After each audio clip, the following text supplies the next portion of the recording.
Hai, perkenalkan nama saya Giriantus Marmare, kelas TIM 1905, MPN 19110039. Saya di sini ingin mempresentasikan sebuah materi pada mata kuliah sistem operasi, yaitu materi TRID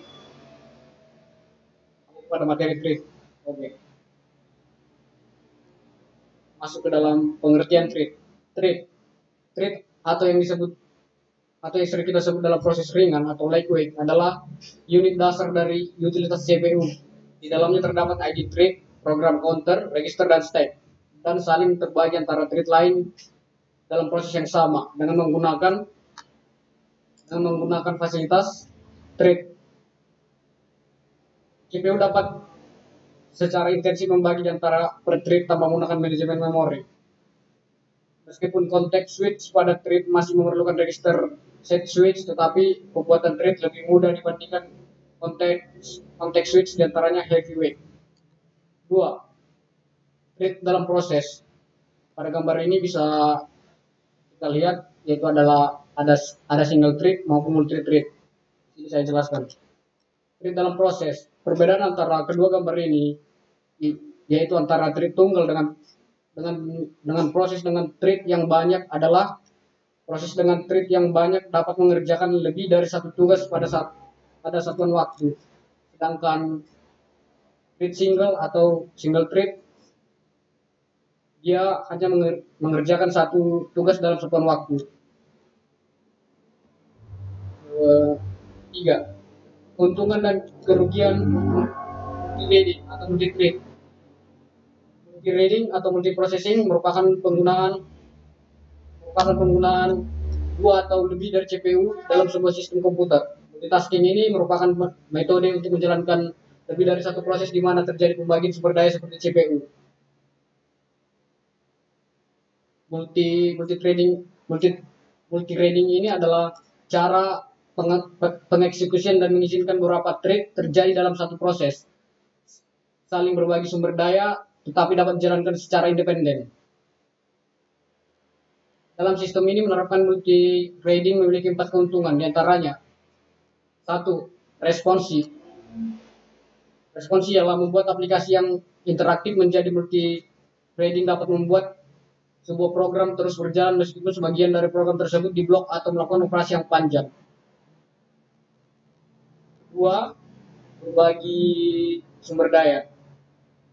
Keuntungannya berbagi sumber daya 2. Thread dalam di sini jelaskan thread berbagi memori dan sumber daya dan thread lain dimiliki oleh proses yang sama. Keuntungannya adalah mengizinkan sebuah aplikasi untuk mempunyai beberapa thread yang berbeda dalam lokasi yang sama.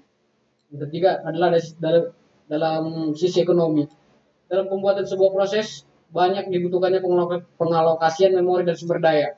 Alternatifnya adalah dengan penggunaan thread, karena thread berbagi memori dan sumber daya. Proses yang memilikinya maka akan lebih ekonomis untuk membuat dan konteks switch thread. Akan susah mengukur perbedaan waktu antara proses dan thread dalam hal pembuatan dan pengaturan. Tapi secara umum pembuatan dan pengaturan proses lebih lama dibandingkan thread.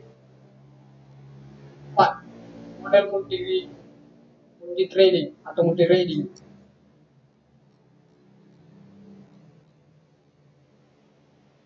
Beberapa terminologi yang akan saya bahas di sini yaitu meliputi user pengguna thread, kernel thread, multi-threading memiliki beberapa model-model, diantaranya antara lain many-to-one model, one-to-one model, many-to-one model. Pertama ialah user atau pengguna thread. User thread didukung di atas kernel dan diimplementasikan oleh thread library pada user level user. Library menyediakan fasilitas untuk pembuatan thread, penjadwalan thread, dan manajemen thread tanpa dukungan dari kernel. Adapun kelemahannya yang dialami yaitu apabila kernel yang merupakan thread tunggal maka apabila salah satu dari user level thread menjalankan blocking system call, maka akan mengakibatkan seluruh proses diblok walaupun ada thread lain yang dapat jalan dalam aplikasi tersebut. Yang kedua ialah kernel thread. Kernel thread bisa dia dipasok dan didukung langsung oleh sistem operasi. Pembuatannya, penjadwalannya, dan manajemen thread dilakukan oleh kernel pada kernel space. Pembuatan dan pengaturan kernel thread lebih lambat dibandingkan user thread. Keuntungannya adalah jika sebuah thread menjalankan blocking system call, maka kernel dapat menjadwalkan thread lain dan dalam aplikasi melakukan eksekusi pada lingkungan multiprosesor. Kernel dapat menjadwalkan thread pada prosesor yang berbeda. Selanjutnya ialah multithreading memiliki beberapa model diantaranya adalah yang seperti yang saya sebutkan tadi, antara lain many to one model, one to one model, dan many to many model. Yang pertama ialah many to one model. Ialah memetakan banyak user level thread ke suatu kernel thread. Pengaturan ini dilakukan di user space, efisien, tetapi ia mempunyai kelemahan yang sama dengan user thread, tidak dapat berjalan secara paralel pada multiprosesor. Sedangkan one-to-one model memetakan setiap user thread ke kernel thread, menyediakan lebih banyak kurensi dibandingkan many-to-one model. Keuntungannya sama dengan keuntungan kernel thread. Kelemahannya ya setiap pembuatan user thread membutuhkan pembuatan kernel thread yang dapat menurunkan performa dalam sebuah aplikasi. Sedangkan many-to-many model dia lebih ke multiplexes, banyak user level thread ke kernel thread yang jumlahnya lebih kecil atau sama banyak dengan user level thread, jumlah kernel thread, dan dapat spesifik untuk sebagian aplikasi atau sebagian mesin.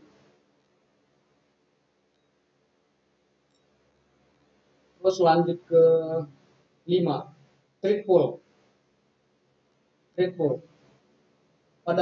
Di sini pada web server yang menerapkan multithreading ada dua masalah yang timbul, yaitu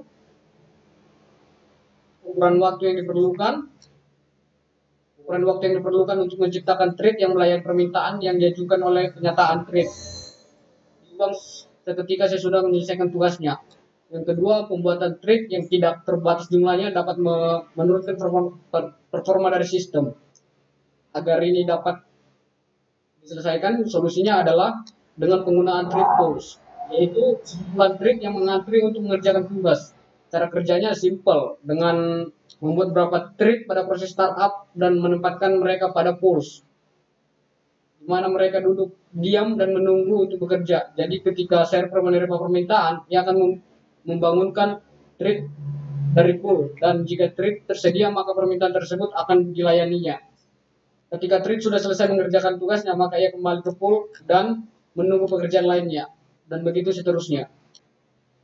Keuntungan memakai thread pool adalah biasanya lebih cepat untuk melayani permintaan dengan thread yang ada dibandingkan menunggu thread yang baru dibuat.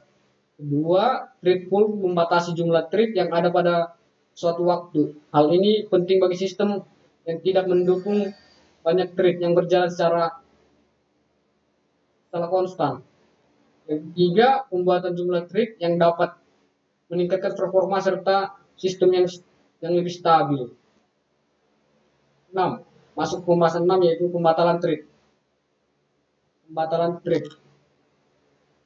thread atau thread cancellation. Cancellation ialah pembatalan thread sebelum tugasnya selesai. Misalnya, ketika kita hendak mematikan Java Virtual Machine atau JVM pada program Java, maka sebelumnya JVM dimatikan di seluruh thread yang berjalan harus dibatalkan terlebih dahulu.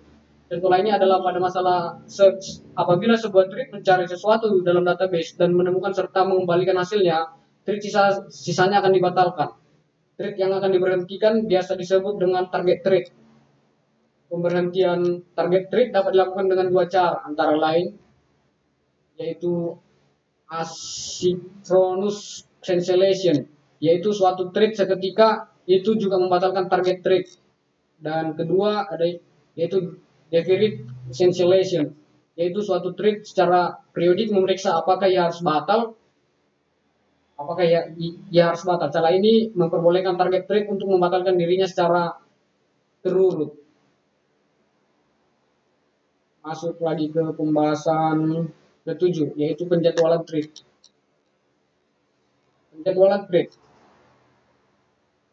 Untuk menjadwalkan thread, Sistem dengan model multi-reading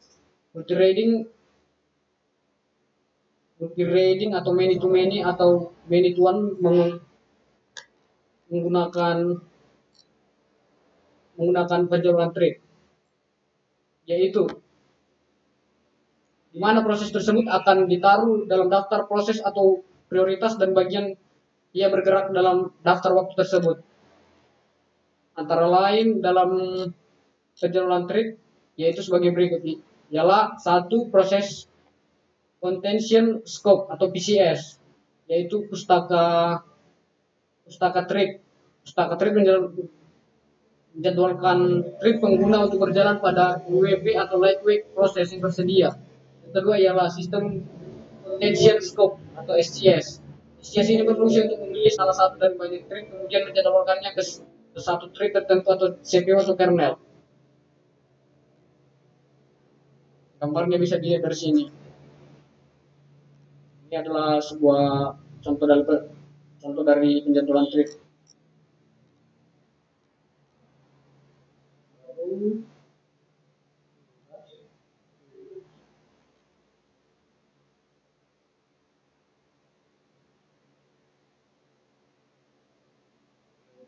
Sekianlah presentasi saya pada materi sistem operasi, yaitu materi trade pada kali ini. Saya Jerry Simari kelas TM 905 mengucapkan terima kasih.